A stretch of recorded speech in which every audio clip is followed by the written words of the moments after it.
you want to get good exposures of a comet, you really need to get away from city lights. In my case, that meant getting away from Phoenix. One of the great things about the Arizona desert is it is broad and it is deep. You can drive for hours and hours and just get deeper and deeper into the desert and away from everything. And that's what I needed on October 15th.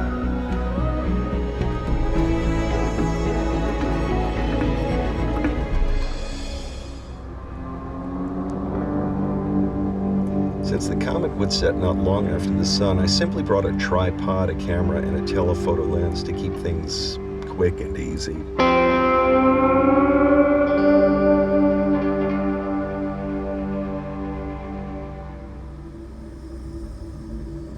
On this date, I took 25.7 second long exposures, and here they are in their raw form.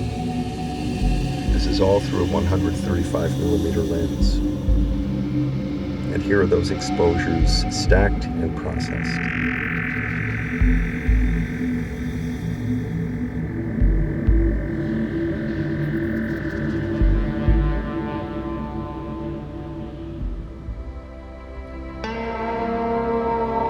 By October 20th, the moon had finally left the early evening sky.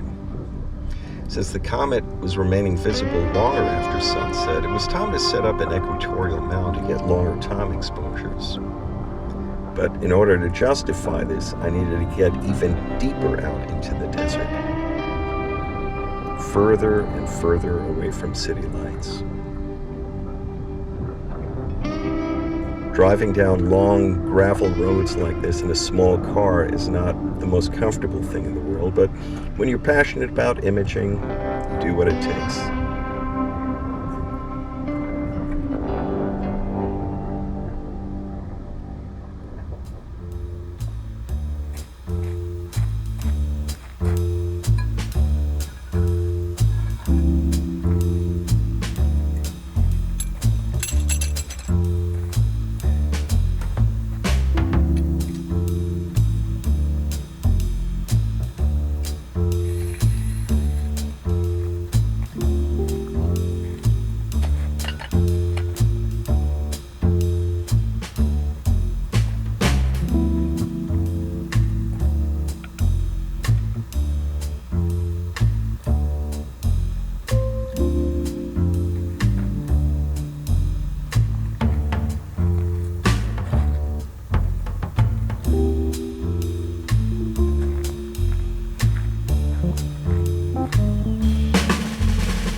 By this date, I took 30 60-second exposures.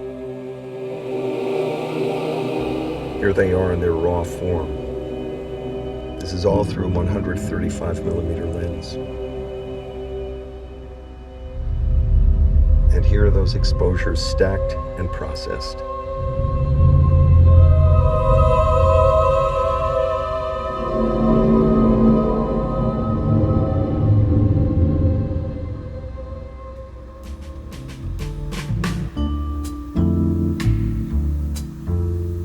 By October 25th, the moon was no longer an evening object, so even less light pollution.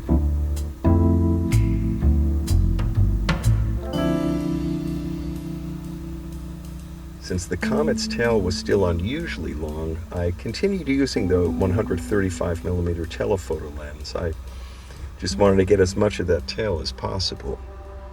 On this night, I took 20 90-second long exposures. Here they are in their raw form.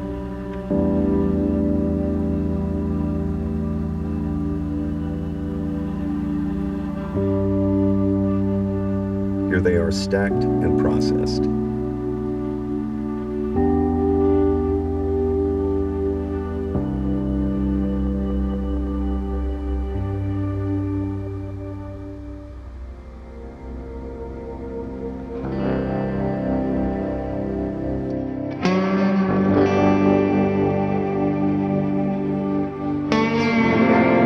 This is the observing site I've used for multiple outings to image this particular comet.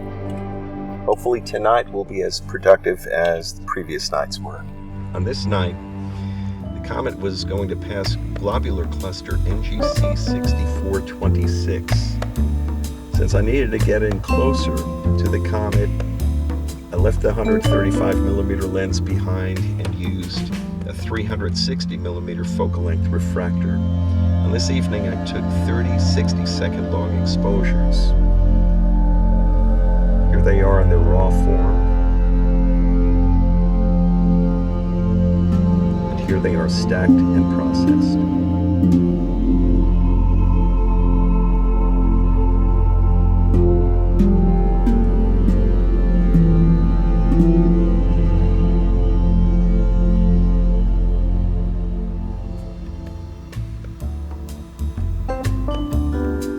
See, I'm back out in the desert, and behind me